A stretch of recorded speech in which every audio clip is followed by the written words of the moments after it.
Hello friends, જય માતાજી। આજે હું બનાવી રહી છું દૂધીના થેપલા।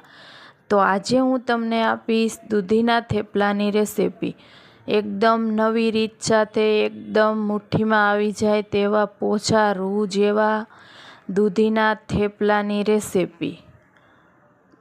તો જો બાળકો દૂધી નહીં ખાતા હોય તો પણ ખાવા લાગશે તેવા દૂધીના થેપલાની રેસીપી આપીશ આજે હું તમને। તો જો એકદમ મસ્ત રેસીપી આપીશ। તો ચાલો બનાવીએ આપણે દૂધીના થેપલા। તો અહીંયા સૌથી પહેલાં મેં લઈ લીધી છે દૂધીને આવી રીતે આપણે બહુ કૂણી નથી લેવાની, મીડિયમમાં લેવાની છે અને આપણે તેને છાલ કાઢી લેશું। તો તમે જો આવી રીતે આપણે દૂધીની છાલ કાઢવાની છે। બધી દૂધીની છાલ આપણે કાઢી લેશું। પછી એને આપણે બે ભાગમાં કટ કરી લેશું। હવે દૂધીને આપણે કેવી રીતે કટ કરવાની છે તે હું તમને બતાવીશ। અને નવી રીત આ છે કે આપણે દૂધીને સીણવાની નથી, દૂધીનું વચ્ચેનું ભાગ આવે તે આપણે કાઢી નાખશું। દૂધીને સીણીને થેપલા બનાવીએ તે આપણે કરવાનું નથી। આવી રીતે વચ્ચેનો ભાગ બધો કાઢી અને આપણે ટુકડા કરી લઈશું। તો આવી રીતે બધી દૂધીના આપણે ટુકડા કરી લીધા છે। હવે તેને જોઈ લઈએ તે કેટલા છે। તો અહીંયા એક વાટકો ભરાય તેટલા દૂધીના ટુકડા છે, તેને આપણે હવે ધોઈ લઈશું। તો નવી રીત એ છે કે અહીંયા આપણે દૂધીને સીણવાની નથી અને દૂધીને મિક્સિંગ બાઉલમાં લઈ અને ક્રશ કરવાની છે। હવે દૂધીને ધોઈ અને એક મિક્સિંગ બાઉલમાં લઈ લીધી છે। તેમાં નાખી દીધી છે 4 લસણની કળી, એક મોળું મરચું, તમે જે પ્રમાણે તીખું ખાતા હોય તે પ્રમાણે લઈ શકો છો, એક આદુનો ટુકડો, અડધી ચમચી મીઠું અને આપણી દૂધીની ગ્રેવી કાળી ના પડે એના માટે આપણે અહીંયા અડધું ફાડું લીંબુનું રસ નાખી દીધું છે। તો દૂધીની ગ્રેવી તૈયાર છે। હવે એમાં આપણે મસાલા બનાવી લઈશું।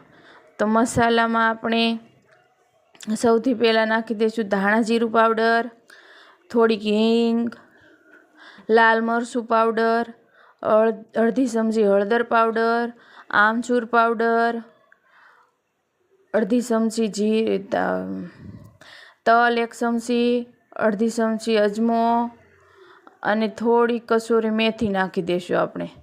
તેનાથી એકદમ મસ્ત ફ્લેવર આવશે। હવે બધું બરાબર મિક્સ કરી અને આપણે લોટ બાંધી લેશું। તો લોટ બાંધવામાં અહીંયા આપણે જે વાટક્યાથી દૂધી લીધી હતી ટુકડાથી એ જ વાટક્યાથી આપણે લોટ લેવાનો છે।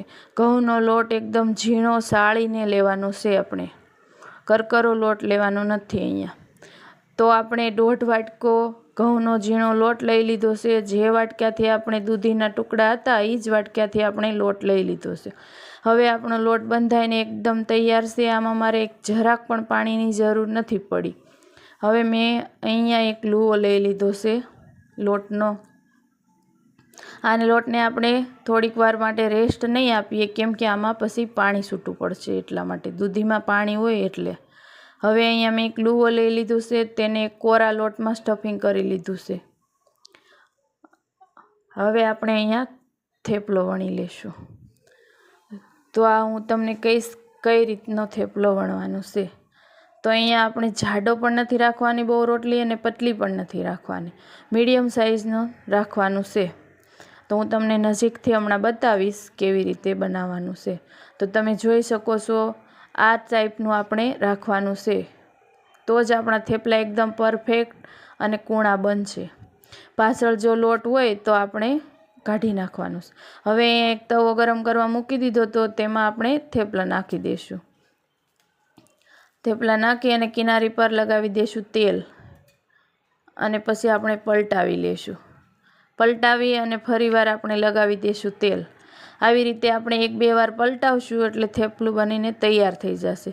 જો આવી રીતે તમે દૂધીને મિક્સર જારમાં પીલીને કરશો તો દૂધી પણ નહીં દેખાય અને બાળકો પણ ખાશે, નહીં ખાતા હોય ને તે। આપણે સીણીને બનાવશું તો એકદમ ગોળ થેપલા નહીં બને અને સરસ નહીં બને, આવી રીતે એકદમ સરસ બને છે।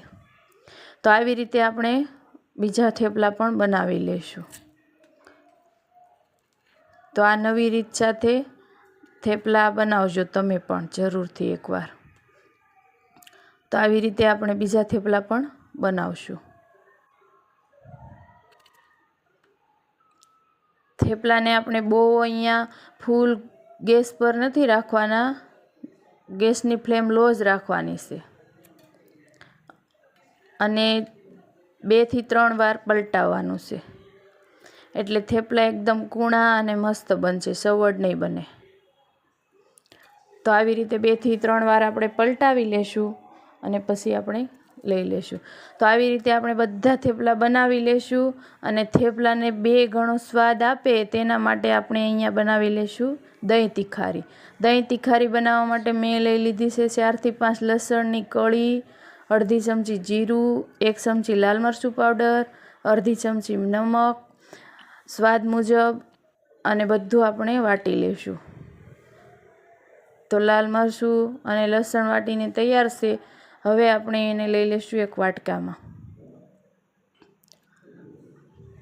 તો તેને એક વાટકામાં લઈ અને તેમાં આપણે નાખી દઈશું થોડુંક પાણી. પાણી નાખી અને આપણે કરી લઈશું ગ્રેવી. જો આવી રીતે દહીં તીખારી બનાવશો તો એકદમ મસ્ત બનશે. હવે તેમાં નાખી દઈશું આપણે ધાણા જીરું પાવડર, હળદર પાવડર અને બધું બરાબર હલાવી લેશું. જો તમારે વધારે તીખાશ જોતી હોય તો અહીંયા તમે અડધી ચમચી લાલ મરચું પાવડર ઉમેરી શકો છો. હવે લઈ લીધું છે આપણે અહીંયા એક પેન, તેમાં નાખી દઈશું 1 ચમચી તેલ.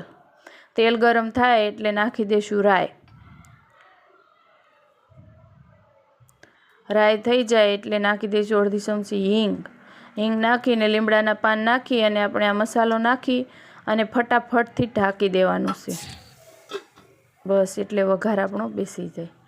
હવે ઉપરથી નાખી દઈશું અડધી ચમચી ખાંડ. દહીં આપણું ખાટું હોય તો થોડી ખાંડ તમે લઈ શકો છો, નહીંતર સ્કીપ પણ કરી શકો છો. ખાંડ નાખવી ઓપ્શનલ છે, ના નાખો તો ચાલે. હવે દહીંમાં મસાલામાંથી એકદમ તેલ છૂટું પડી ગયું છે, તમે જોઈ શકો છો. હવે તેમાં આપણે નાખી દઈશું દહીં. તો દહીંને આપણે આવી રીતે નાખવાનું છે. જો એકદમ સ્મૂથ કરીને નાખશો તો તે ભાંગી જશે એકદમ. તેવી રીતે નથી કરવાનું. આવી રીતે નાખી અને નોર્મલ હાથે આપણે હલાવી લઈશું. તો તમે જો દહીં તીખારી એકદમ મસ્ત બની છે. અને હવે એમાં નાખી દઈશું ઉપરથી આપણે થોડાક કોથમીરના પાન. હવે ઉતારી લઈશું નીચે આપણી દહીં તીખારી. તો તમે જો આવી રીતે દહીં તીખારી બનાવશો ને તો એકદમ બહુ જ મસ્ત અને ટેસ્ટી બને છે. તો જરૂરથી એકવાર આવી રીતે દહીં તીખારી બનાવજો. તો સાતમમાં આપણે આવી રીતે દહીં તીખારી અને થેપલા બનાવો ને તો બહુ જ ટેસ્ટી લાગે છે અને બધાને બહુ ભાવે છે. તો તૈયાર છે આપણા થેપલા અને દહીં તીખારી. તો તમને કેવી લાગ્યા મારે આ થેપલા દૂધીના નવી રીત સાથે અને દહીં તીખારી, તે જરૂર મને કમેન્ટમાં કહેજો. અને તમને મારો આ વિડીયો પસંદ આવ્યો હોય તો લાઇક, શેર એન્ડ સબસ્ક્રાઈબ કરવાનું ભૂલતા નહીં. તો તમે જોઈ શકો છો થેપલા એકદમ પોસા રૂ જેવા અને મસ્ત બન્યા છે. તમે જુઓ કેવા બન્યા છે. નજીકથી પણ તમને મેં બતાવી દીધા. જય માતાજી.